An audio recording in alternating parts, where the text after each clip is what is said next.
नमस्कार, मैं अर्चना जोशी। कल की क्लास में हमने एप्लीकेशन ऑफ इलेक्ट्रोनेगेटिविटी का फर्स्ट पॉइंट डिस्कस किया था, जो था विद्युत ऋणता में अंतर तथा बंध सामर्थ्य। आज हम विद्युत ऋणता का जो एप्लीकेशन है, अनुप्रयोग, वो सेकंड करने जा रहे हैं, जो है एक ही आवृत में जो नॉर्मल ऑक्साइड्स है वो अम्लीय होंगे या क्षारीय। The acidic and basic nature of normal oxides of same period। एक ही पीरियड में डिफरेंट एलिमेंट्स है, उसके ऑक्साइड्स है, उनकी अम्लीयता तथा क्षारीयता को कैसे विद्युत ऋणता प्रभावित करती है। जैसे जैसे हम किसी भी आवृत में बाएं से दाएं जाते हैं तो तत्वों के जो सामान्य ऑक्साइड है उनका अम्लीय गुण बढ़ता जाता है। अर्थात जो पहला जो ऑक्साइड होगा वो प्रबलतम क्षारीय होगा और लास्ट वाला प्रबलतम अम्लीय। इसका कारण है, ये हम इस एग्जाम्पल के द्वारा बता सकते हैं। ये हमारे पास है सेकंड पीरियड के oxide sodium, magnesium, aluminium, silicon, phosphorus, sulphur, chlorine. ये सोडियम ऑक्साइड है, magnesium oxide, aluminium oxide, silica, phosphorus oxide, sulphur oxide, chlorine oxide. यहाँ पर ऑक्सीजन की जो विद्युत ऋणता है वो 3.5 है और जो डिफरेंट जो एलिमेंट्स है उनकी विद्युत ऋणता को यहाँ पर बताया गया है। जो सोडियम की जो विद्युत ऋणता है वो 1.0 है और क्लोरीन की है 2.8। तो यहाँ पर मेनली ये जो एलिमेंट्स है इनकी विद्युत ऋणता इनके एसिडिक और बेसिक नेचर को प्रभावित करती है। यहाँ पर हम देख रहे हैं कि जैसे जैसे हम सोडियम से क्लोरीन की तरफ मूव हो रहे हैं, विद्युत ऋणता का मान जो है वो बढ़ता जा रहा है। अर्थात सोडियम में ऑक्साइड जो है वो देने की प्रवृत्ति अधिक होगी, O-2 आयन देने की प्रवृत्ति अधिक होगी, जबकि क्लोरीन में लीस्ट होगी। चूंकि सोडियम आसानी से O-2 दे सकता है, अतः यह बाय नेचर स्ट्रॉन्गेस्ट बेसिक होगा, जबकि क्लोरीन में ऑक्सीजन देने की प्रवृत्ति लीस्ट होगी, क्योंकि इसकी विद्युत ऋणता अधिक है, अतः ये आसानी से O-2 आयन नहीं दे सकता, अतः ये प्रबलतम अम्लीय होगा।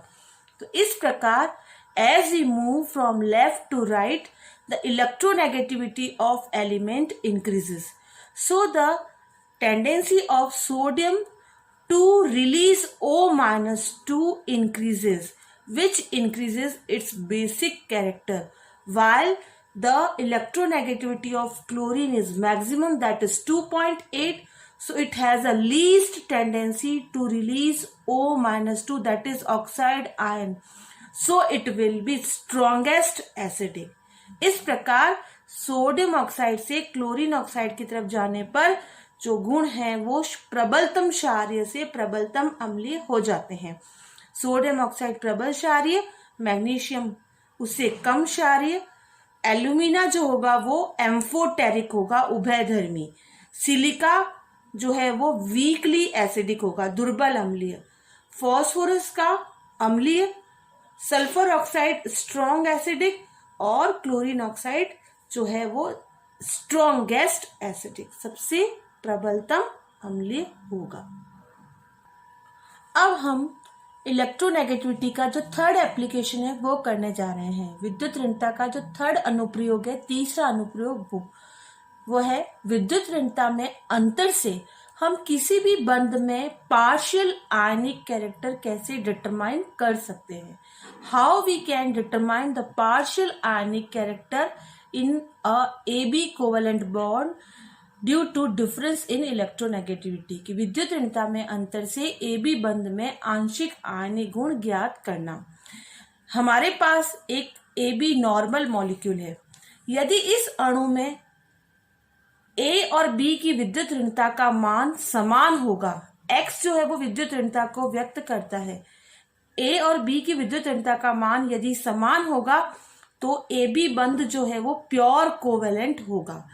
लेकिन यदि AB की विद्युत ऋणता समान नहीं हो, if X is not equals to AB, तो AB बंध में कुछ आयनिक गुण उत्पन्न हो जाते हैं, जिससे AB अणु ध्रुवीय हो जाता है। If electronegativity of A is equals to B, then AB bond will be pure covalent. But if XA is not equals to XB, then some ionic characters are developed in AB covalent bond, and thus the molecule becomes polar. The percentage ionic character in any molecule can be determined or calculated by Hannay and Smith equation, which is as follows.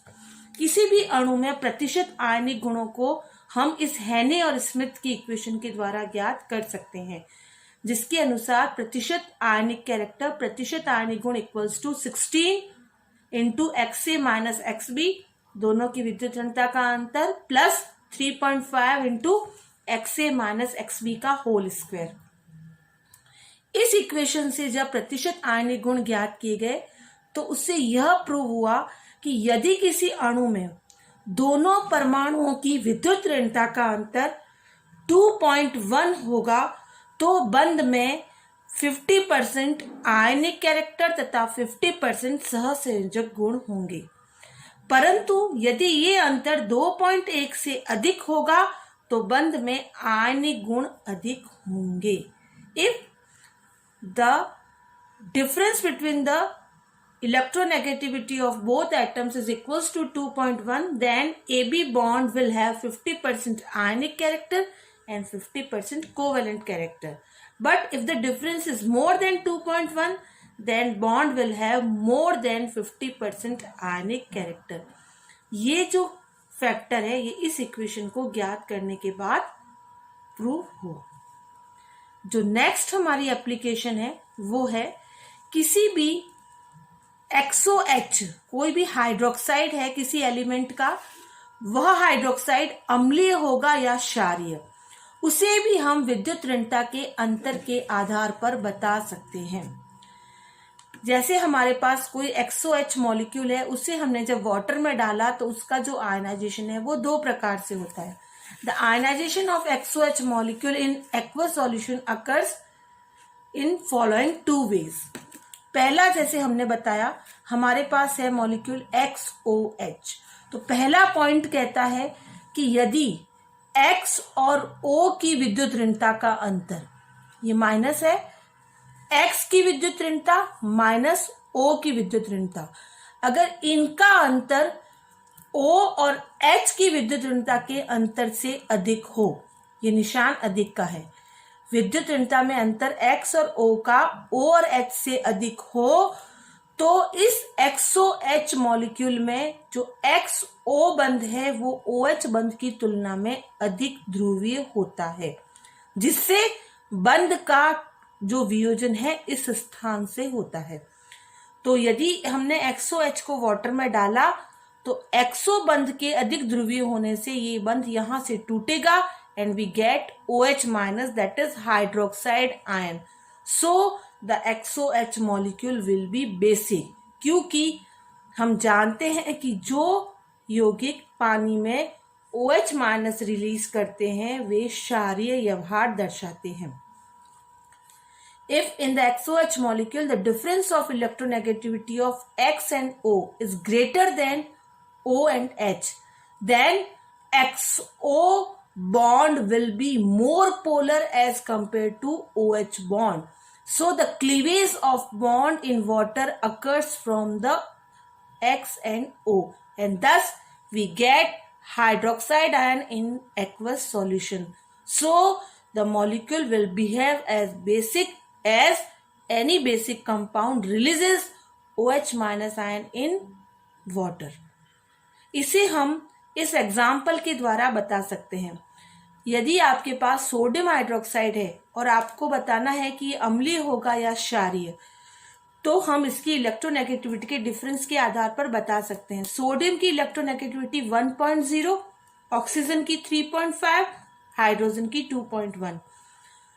तो ये example इसके ऊपर अपन जब apply करते हैं तो हम देखते हैं कि सोडियम और ऑक्सीजन की विद्युत ऋणता का जो अंतर है वो है 2.5 और ऑक्सीजन और हाइड्रोजन की विद्युत ऋणता का अंतर है 1.4। तो यही पॉइंट ऊपर वाला कि सोडियम और ऑक्सीजन की जो विद्युत ऋणता का अंतर है 2.5, वो ऑक्सीजन और हाइड्रोजन के 1.4 से ज्यादा है। अतः यहाँ पर जो बॉन्ड का क्लीवेज होगा वो Na और O के बीच में होगा, जिससे सोडियम हाइड्रोक्साइड पानी में OH- रिलीज करेगा। अतः सोडियम हाइड्रोक्साइड पानी में क्षारीय व्यवहार दर्शाता है। As the difference of electronegativity between sodium and oxygen is 2.4, that is greater than the difference of electronegativity of O and H, that is 1.4. So the Na-O bond will be more polar as compared to OH. Thus, in aqueous solution, sodium hydroxide will cleave from the Na-O side and it releases OH- ion. Thus, it will behave as base.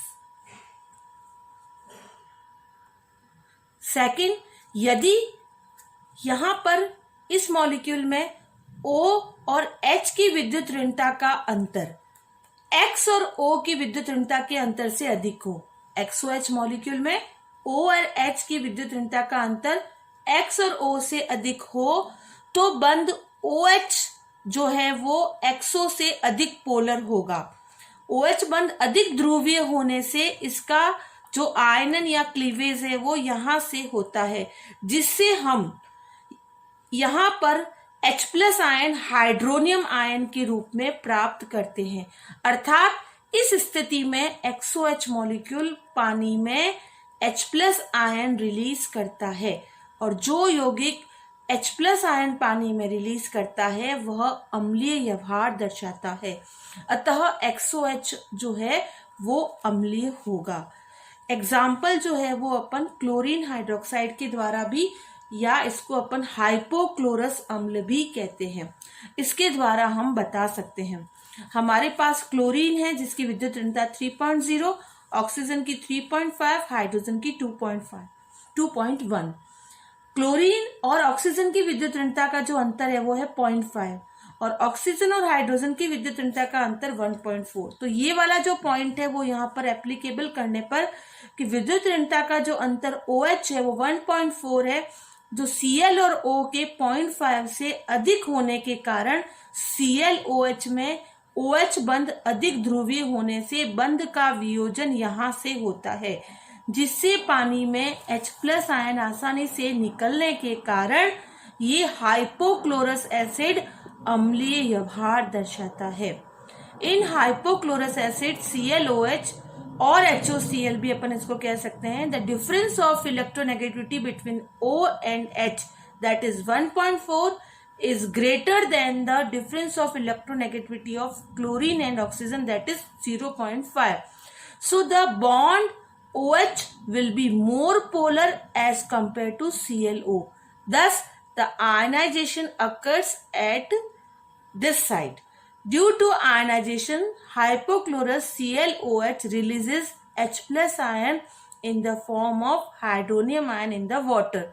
So, hypochlorous acid or ClOH will behave as acidic in aqueous solution. इस प्रकार दोनों में OH होने पर एक अम्लीय व्यवहार दर्शाता है और एक क्षारीय। इसका कारण भी विद्युत ऋणता में अंतर है। लास्ट पॉइंट जो हम करने जा रहे हैं एप्लीकेशन का वो है तत्वों के धात्विक व अधात्विक गुण, metallic and non metallic properties of elements. जैसा कि मैं आपको पहले ही बता चुकी हूं कि वे एलिमेंट जिनकी विद्युत ऋणता का मान अधिक होता है उनमें इलेक्ट्रॉनों को खींचने की प्रवृत्ति अधिक होती है, अर्थात उनकी प्रवृत्ति इलेक्ट्रॉन लेने की होती है। अतः ये अधात्विक व्यवहार दर्शाते हैं। जबकि वे तत्व जिनकी विद्युत ऋणता का मान कम होता है उनकी प्रवृत्ति इलेक्ट्रॉन को लेने की कम अर्थात त्यागने की ज्यादा होती है, अतः वे धात्विक व्यवहार दर्शाते हैं।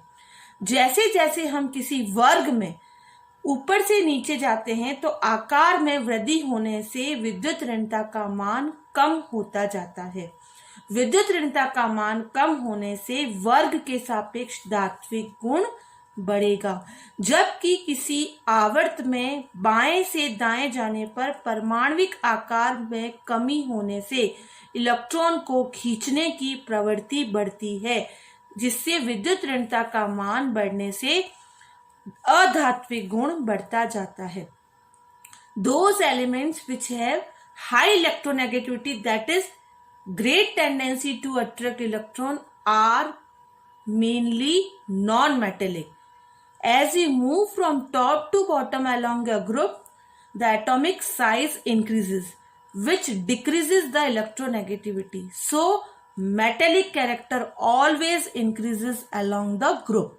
While as we move from left to right along a period, the atomic size decreases, which increases the tendency of an atom to attract electron, which results in increase in electronegativity, and thus it increases non-metallic character along the period. इस प्रकार धात्विक गुण वर्ग के सापेक्ष बढ़ता है, अधात्विक गुण आवृत्त के सापेक्ष बढ़ता है. ये हमने विद्युत ऋणता के अनुप्रयोग के बारे में पढ़ा. Thank you.